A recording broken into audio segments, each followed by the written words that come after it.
भावांनो, मी आत्ता दापोलीमध्ये आहे, ठीक आहे. आणि मला इथं एक रिक्षा सापडलेली आहे. त्यामध्ये लय भारी लाईटिंगचं काम केलेलं आणि इंटिरियर पण केलेलं आहे. मी तुम्हाला दाखवतो, ती इथं आहे. एकच मिनटं. भावांनो, माझ्यासमोर आता ती रिक्षा आहे ज्याबद्दल मी बोलत होतो. आणि ही आहे ती रिक्षा. हिच्यामध्ये भरपूर काम केलेलं आहे. आणि ही गाडी आपल्या अंकुश भाऊंची.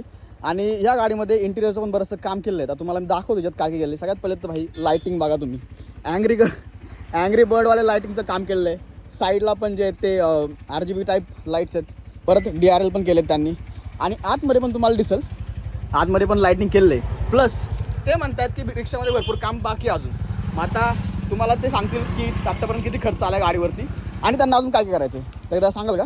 अजूनपर्यंत जवळजवळ लाईटिंग वगैरे रेडियमला जवळजवळ 10-15 हजार रुपये जास्त गेले आणि अजून 15-20 हजाराचं काम बाकी आहे. आतमध्ये पूर्ण त्याला कुशनिंग होणार. त्याच्यामध्ये आपण आय लव्ह कोकण म्हणून मेन्शन करणार आहे. ते सगळं बाकी आहे अजून त्याच्यामध्ये करायचं. आणि तुम्ही त्यासाठी कामासाठी 3-4 दिवस गाडी ठेवावी लागते तिथे. आणि बरोबर असल्यामुळे ते आता काम पावसामध्ये होईल. भावांनो, तुम्हाला एकदा मी वॉक अराउंड देतो रिक्षाचा.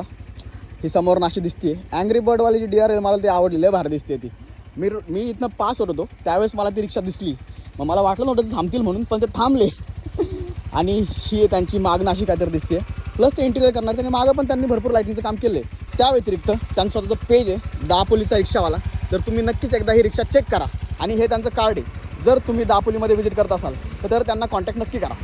कारण ते बऱ्याच ठिकाणी तुम्हाला घेऊन जातील. दापोली दर्शन म्हणू शकतो आपण एक प्रकारे. ही अंकुश भाऊंची दुसरी रिक्षा आहे. आणि ही आहे त्यांची रील. तुम्हाला अंदाज येईल गाडीवर काय काय केलं त्यांनी.